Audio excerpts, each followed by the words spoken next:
Hello, everybody. Welcome to another episode of Halftime with Bizzy. Very excited to bring today's episode to you guys. We have the one and only Gabe Follower, who probably doesn't even need an introduction, but we're going to give him one anyway. Gabe Follower is one of the most, if not the most passionate Counter-Strike fan amongst us all. He is what's most commonly referred to as a data miner. We kind of touch base today on what he does that's different than data mining, because it is just a tad different. Today's episode was very interesting, and I'm really glad that he was willing to do this episode with us and get this out there for the people. We touch base on a lot of important stuff today, so please stick around. Let me know what you guys think of the episode. But before we get into things, I have a quick little ad on something that Counter-Strike enthusiasts looking for merchandise might want to take a look at.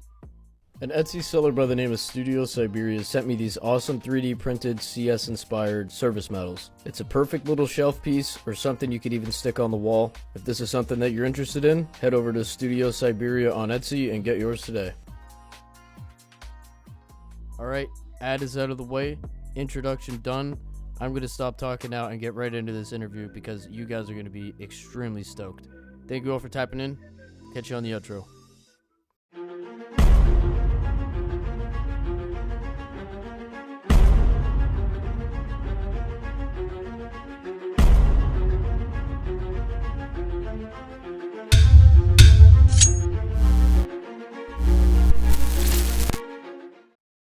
Hello. Hi. Hey man, how's it going? Fine, I guess. You guys, something wrong? Nah. Okay. Just a little bit tired of today, but that's fine. So yeah, I guess we'll just jump right into it. The first thing I wanted to ask you was, what was it that pushed Counter-Strike into your life, and how long ago approximately was that? Well, currently I'm 24 years old. Oh, you're only 24. We'll be 20. Yeah, we'll be 25 in August. Right on. But I guess Counter-Strike was released almost at the same time I was born, around the same time. And I think that I got introduced into the community like when I was 6 or like 7. Oh, wow. Because like I played games a lot since I was 4, and because I grew up in post-Soviet country in Belarus, we didn't have like lots of consoles or lots of like custom gaming system like I don't know, Game Boy or like Nintendo, or it was like way too expensive for me to buy. So all my childhood I played like PC games. First time I actually played CS was cause like everyone were playing on LAN, and like in our post-Soviet countries and especially in Belarus, the normal like internet connection wasn't like developed enough. And of course, we didn't have like licensed clients or like licensed games at all. Like everything was pirated. Yeah, like everything till I guess till 2012. I guess all the games I've played was pirated because there was no way to buy them like legally. But basically, yeah, it was about connecting with my friends or playing together like in computer clubs, and I've played a lot of co-op games. It was like Counter-Strike, it was Left 4 Dead, then later then whole bunch of other co-op games, not just Valve games. CS has done a lot of things for people. For instance, with myself, it's been a very good way for me to separate myself from problems I might be going through in life. It gives me a place to have fun and kind of separate myself from the real world, if you will. I've talked to numerous other people that are just either really addicted to the game or it's a good way to unwind after school or work. What has Counter-Strike done for you specifically? About like brain routine, for me it was more with the game called Lineage. It is like World of Warcraft, but from Chinese company, I think. As I already mentioned, it was a little bit about spending more time with friends, or like having like good time with friends.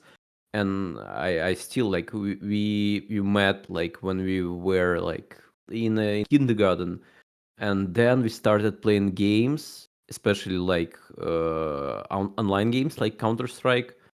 Yeah, and we still good friends and like almost family members because games, especially like online games, were a part that connected all of us, especially since everyone are working or studying in a different kind of like fields, but games are still like connecting us. I wanted to ask, when was it that you began your journey with data mining, and what was it that kind of inspired you to pick something like this up? You know, it's a very specific task, I guess you could call it. I need to explain that like what I do is not really like data mining to be specific, because This is kind of like the like blanket term the for it. well, yeah, I understand, but I think I need to explain to people that data mining is actually like when you dig in the data, like data Yeah, inside the games, like inside hacks code or something like. you're just What doing the I game do files. basically, yeah, what I do basically is like I'm going to the dumpster near the McDonald's where devs ate their like burgers or like some other fries or some shit, and I'm trying to figure out what they were eating by looking on the trash, Okay. and what they were eating like 2 weeks ago or like 1 month ago. It's not like even like new stuff. Just going through It's the like scraps. old, like yeah, it's old rotten scrap. Well, basically, throughout my whole life, I liked the idea of making theories, like film theories or like game theories. Like when there is like new game or new film, I guess, or a new series, and when it ends and there is like open ending, you have to like speculate what will happen next. For me, it's like fun thing to do to speculate, like to make theories and to try to figure out what's coming next. That's the reason why I was like interested in doing specifically that. So the next thing I wanted to ask you is, the vast majority of people out there don't really know the first thing about data mining, or, you know, digging through files. You know, we're, for the Yeah, sake of this conversation, we'll just call it data mining, but we've already discussed what yeah, it actually sure. is. So without giving away your secrets, what was it like learning how to data mine, and like how do you know what to look for and what important things to search for when you're looking in files and whatnot? Without giving away Well, secrets, I don't want to, yeah. you know what I mean? Uh, Usually there are no secrets. Well, sometimes there are like whistleblowers who can point on some specific stuff to look for, but that's doesn't have like that much impact on me or like on my content. Like it happens from time to time, but it's not really related to data mining, right? It's Okay. just like info from various sources, but that's it. So the basics of data mining, if we call it that way, is like you play the game a lot, you figure out how it plays, what mechanics does it have, and later when there is like new update, you compare, like let's call it lines or like strings from old update to the new update, and you trying to figure out if like some lines are like new Oh, okay. in terms of new mechanics or like in terms of new assets, like models, textures, strings that can point out to the new mechanic or like new content. But that's it. That's like there are no secrets. You just learn. You just have to understand how the game works. You just have to actually research how the game were developed in the last, like, I don't know, 5 years, for example. And it's more about knowledge, like how the stuff works and what was before uh, in this game, what happened before in this game, and Mm-hmm. that's it. You just basically analyzing stuff that happened before that already is in the game, and you're trying to figure out what's new and what does new stuff might mean in the future. But the problem with Valve, that stuff is being cancelled all the time, and Yeah. when you're trying yeah, when you're trying to predict something, it might not came up after all. You'll be judged for it because you like try to predict something, it never came out, and you'll be the enemy for everyone else because you Yeah. hype the community. Yeah, you hype the community. You said that, oh, they are working on it, but I mean, in the end of the day, I'm not the guy who is developing the game. I'm just reporting on stuff. Yeah, So exactly. Yeah. like, yeah, Like even I think it was about a month ago maybe, everyone was like, "Oh my god, an operation for the 25th yeah, yeah, year anniversary." And they dropped like the most bare bones update ever, and yeah, everyone yeah. was starting to I, point the fingers like Valve never said anything was going to yeah, happen, guys. well, yeah, yeah, yeah, yeah. But I mean, they should still work on operations. It doesn't matter that they haven't released it now, but they definitely will do something in the future. So Oh, we absolutely. don't have to like abandon all of the stuff we found throughout the year after CS2 was released. We still have to look for it. We still have to wait for it, but like we don't have timeline because we are not ones who developing the game. Yeah, exactly. So through your hard work and dedication towards, again, we're going to say data mining, but it's not technically data mining. Yeah, yeah, Towards your dedication in that, and you provide the community with hints and updates when sometimes Valve leaves us in the dark for what seems like forever. You've amassed a huge following on Twitch, YouTube, and Twitter. What's it been like seeing your growth over the years, and what's the journey been like for you so far? Well, the one thing that always bothered me about Valve is that they are not communicating.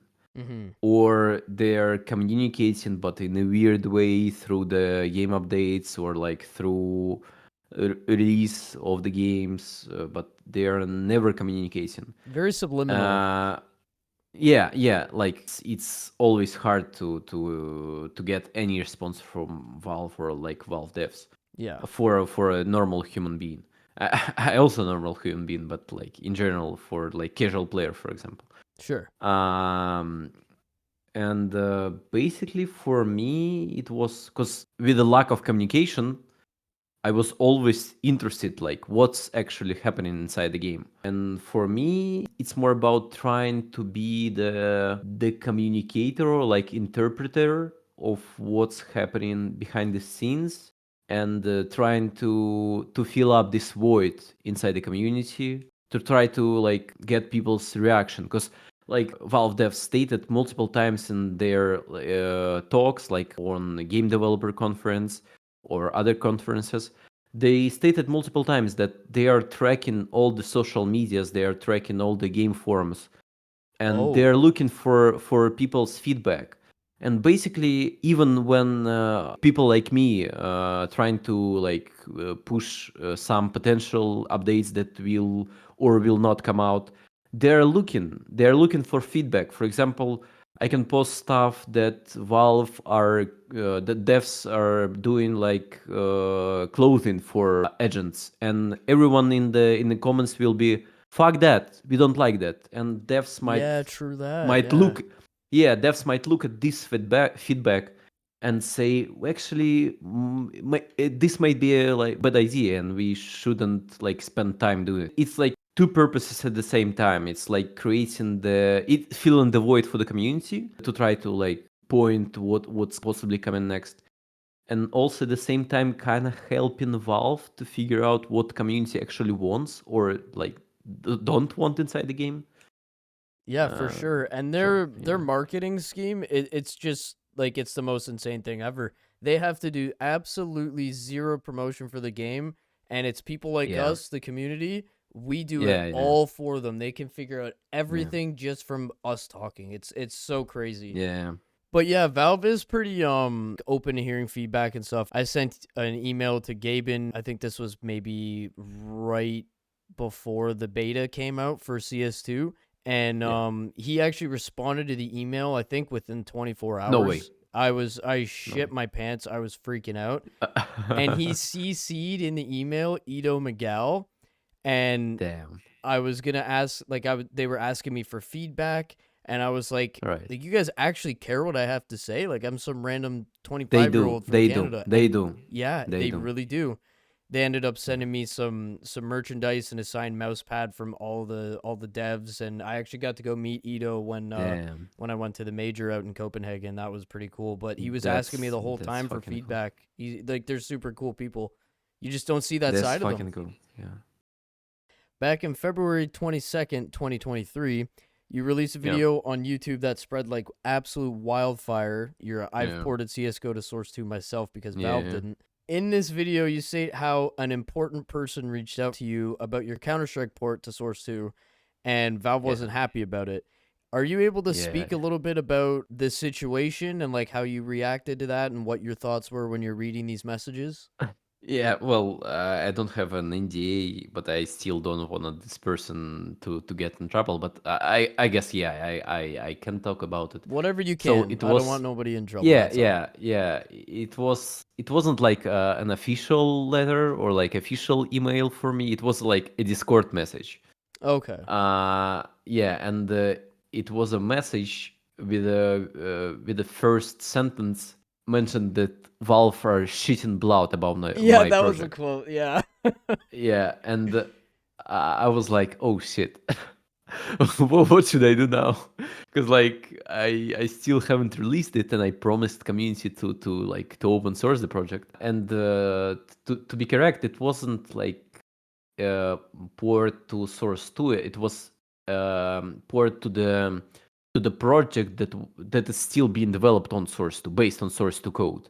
It's called Sandbox, and it is created by Facepunch, who created Gmod and like Rust and Oh, okay. other Yeah, yeah. games. So they got source code from Valve devs directly, and they started developing their own game and game engine at the same time, based on Source 2 and your own project inside this game. It's like game inside the game, and basically it is like Roblox right now. And what I've done is just ported the assets from CSGO at the time, and we created whole game mechanics and whole game events from scratch. So it was from zero. We never took like Valve's code. Okay. Yeah, and it was one of the most important selling points is that we created the game mode from scratch. It was like our own code. We recreated all the game mechanics. We recreated all the logic, game logic, and we thought that it might not be a problem with Valve because like usually they don't have a problems with the mods, and Yeah. basically it was just a mode for other game. Hell, their game Um, was built off of a mod. That'd be crazy if they got mad yeah, at mods.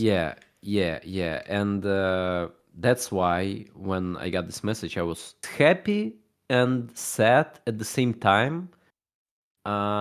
Sad is that because we spent like almost a year working on this project. A whole year. Uh, yeah, but Wow. the happy part was about like I spent more about digging on potential port of CS:GO to Source 2, and it was like, oh shit, they're actually doing it. So I had like inside confirmation, I had like leaks, I spoke to sources from time to time, but that situation like ringed the bell inside my head, like Yeah. it is happening.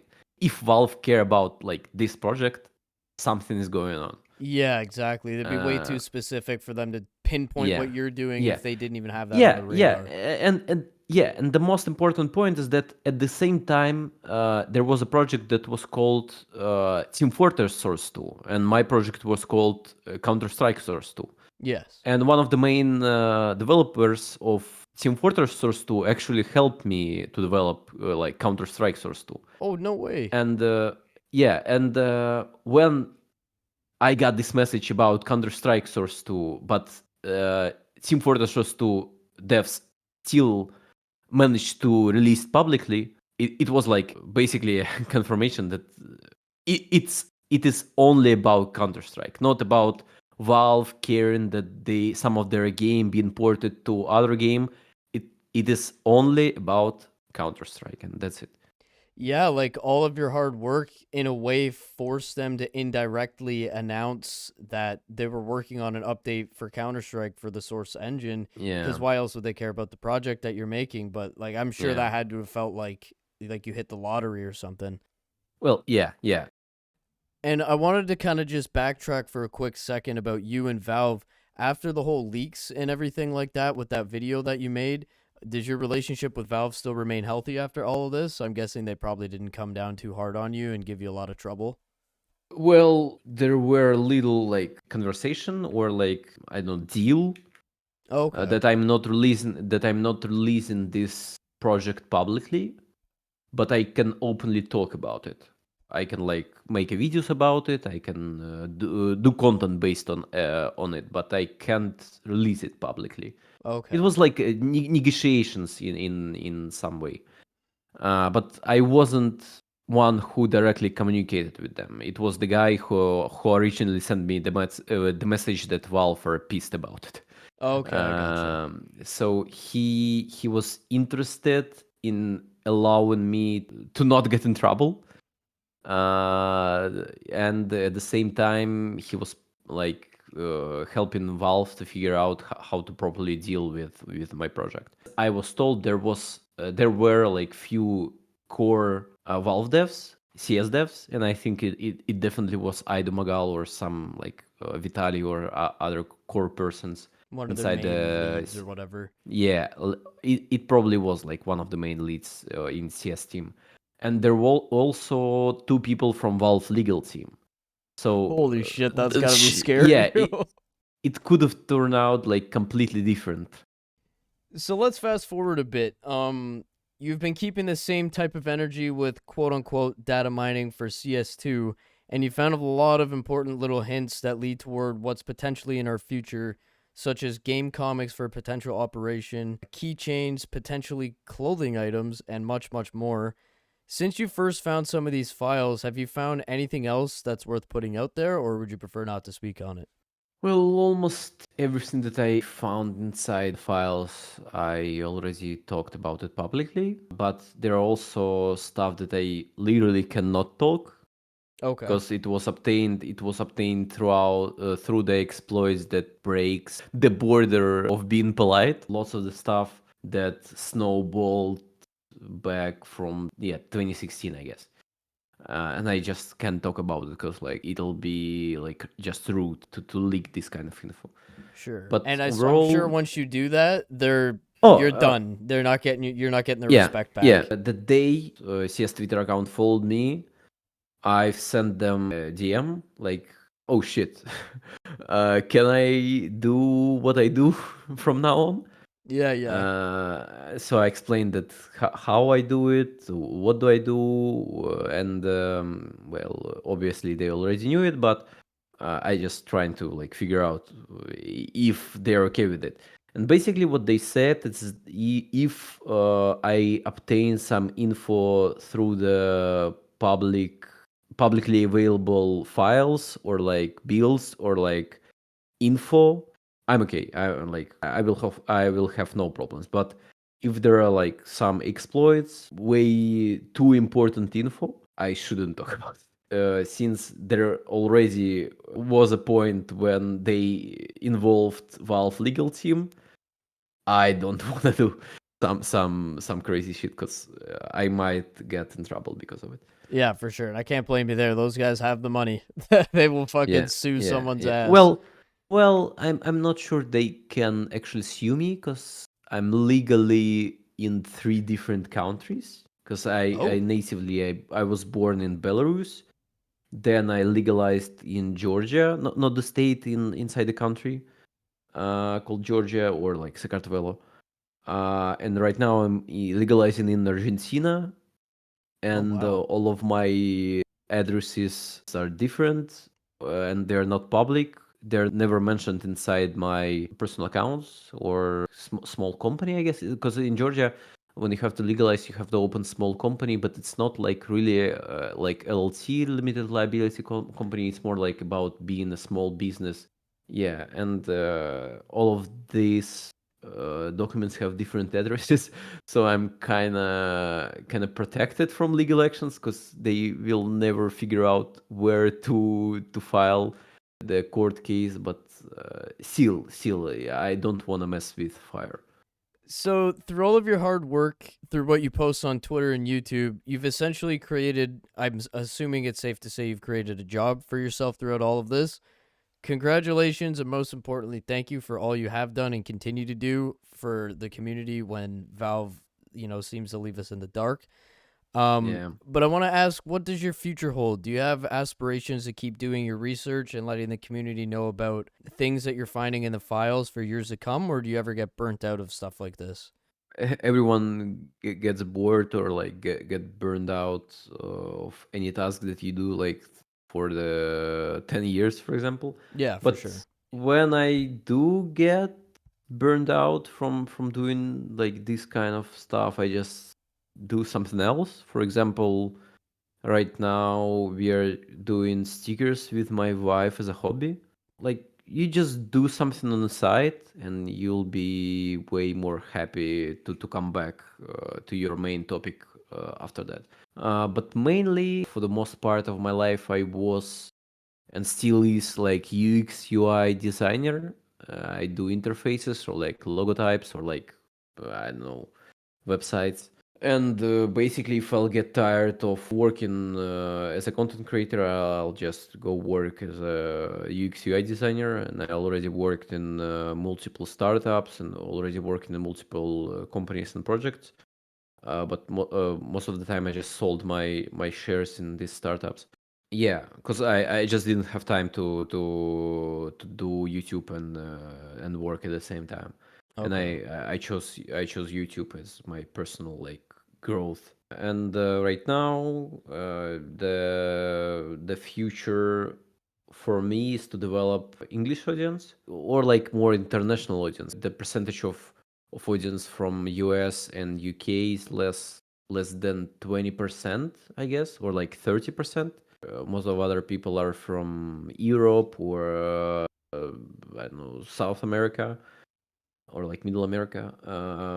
So the plans for me is to grow inside other communities and inside other languages maybe, because right now I'm exploring English, but in the future, of course, I'll try to expand it to Spanish and maybe Hindi, like India, basically. That's interesting, man. It sounds like you got a lot going on, man. I wish you the best of luck. Thank you. So this is a bit of a dodgy question. We don't have to include this in the episode or anything, Yeah. but I was going to ask you about how you found out about Valve's new upcoming game Deadlock and if you're even allowed to speak on it, but like you said earlier with your whole relationship with Valve and how you're not trying to push it, we can just not even go there and just I'll wipe this out of the episode or up to you. I just wanted to run it by you. No, I can speak a little about it, but not that much. So about me being able to speak about it, I asked a few of the Valve devs who are working on Deadlock if I can make videos about it, and they said you shouldn't. Yeah. First of all, but like lots of the other people are already doing it, but I'm not the case for that because like I shouldn't. They told me I shouldn't. If they're telling you that, I they're I being real nice. I mean yeah. I brought a few examples that look people already talking about it. People already doing content based on it, but they said like don't do it, please. And they But probably know how in powerful general, you are too, so they probably know what kind of beast they're dealing with. maybe I'm not sure about that, but maybe we'll have to speculate on it. Okay. Yeah, maybe they're worried that well, I already started digging the game, but maybe they're worried that I'll start to publicly talk about what I found inside the game, Mm. and maybe they're worrying about that.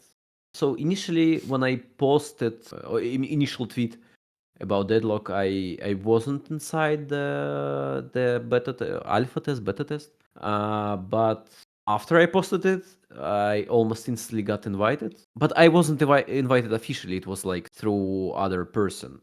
And Okay. basically I was in the first thousand, or like in the second thousand of people who had access. But the way they gave up access to the deadlock was, initially they gave it only to friends or family members. These friends or family members were able to invite other persons, and basically it just snowballed on like lots of other people, and this info expectedly came to my door. Perfect. And right now it's snowballed to 100,000 players already who have access to Deadlock. Okay. So it's kind of crazy that that much people have access, but the game is still not announced. The way I found out that Deadlock is real is that I got few screenshots. I got a brief description about the game, like what the game is, how it would be played, what it's all about. That is actually the game that I've talked about in the past. That was like Citadel. Uh, then it was Neon Prime.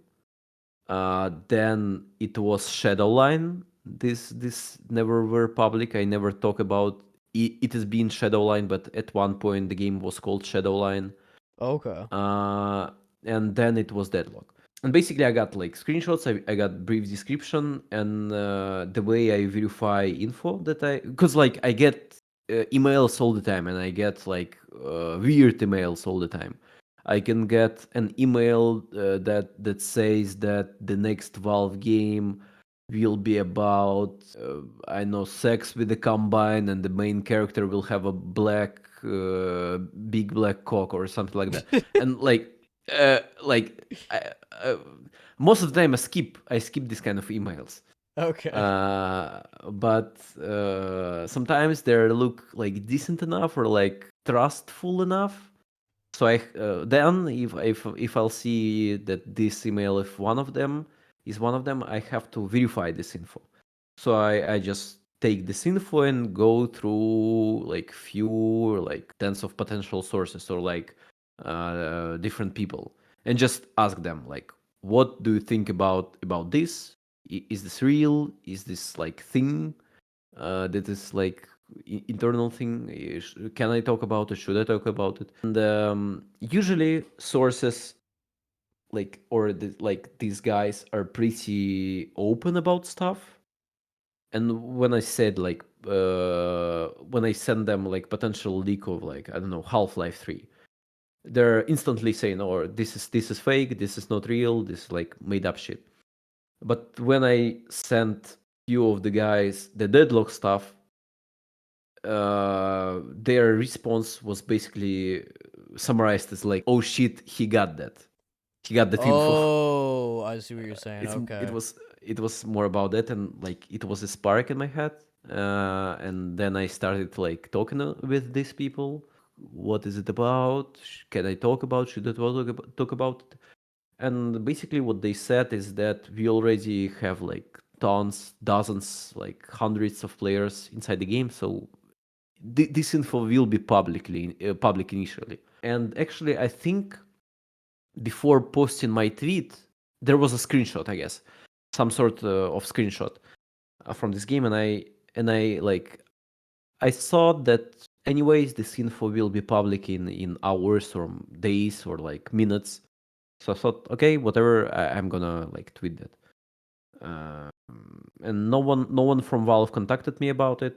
No one cares, I guess, about it. Okay. And later on, I contacted with a few Deadlock devs, and they're being nice to me, and they're being like polite to me. So I think I'm fine. I'm fine. Okay. I'm chill with them. All right, man. Well, thank you tremendously for your time. It's truly been an honor. I was really looking forward to this, and I'm really happy with all of this. It means a lot. For the last part of the episode, I always like to have my guests give the final words. So if there's anything that you'd like to share, or any type of project or anything special you'd like to tell the viewers about, I leave the guests with the floor at the end of the video. So feel free to share whatever you feel. my only advice will be not in terms of Valve or in terms of their games. Life advice: just be polite, and like Absolutely. that's the key for everything. No one wants Be to deal with kind to each angry other. assholes, you know? Yeah. Be kind to each other. Be polite. When okay, I sometimes I do make exceptions. When something is wrong, you should say publicly that it is wrong. Sure. Like this is info is not correct, or this is wrong in terms of like Like a scammer or us. something. Yeah, something like that.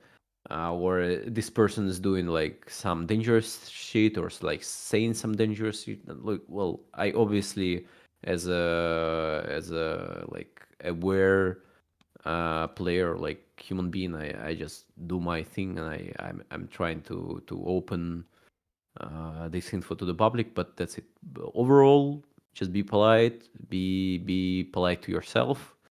Don't be too judgeful to yourself, I guess. Believe in yourself and be polite, I guess. That's the key. All right, guys, there you have it. Again, massive shout out to Gabe Follower for this interview. This was an incredibly fun podcast to record. I mean, right at the outro there, I think that needs to be said more often. Gabe Follower gives out some advice to the community on being more polite. Treat people the way you want to be treated. He told me after the call he's getting death threats, and I'm sure Valve is getting death threats if Gabe Follower is getting them. But just be nice to people. It doesn't take much. Some people are assholes and that happens, but just be nice to people. Anyways, I'm gonna stop trying to be your daddy. Shout out to Gabe Follower. All his links are in the description. Go check them out. Go show him all the love in the world. He has done quite a lot for keeping us up to date when Valve leaves us out in the dark. This guy deserves all the love in the world from the Counter-Strike community. I appreciate you all for joining me on another episode of Halftime with K Bizzy. This is actually going to be my last podcast in this house that I've lived in for 15 years. So I'm a little bit of mixed feelings about that, but next time I upload, I will be at a new house. So I'm looking forward to a new beginning, and you guys will be coming along the journey with me. Anyways, I'm going to stop yapping. I got work to do. Till next time, fellas, much love.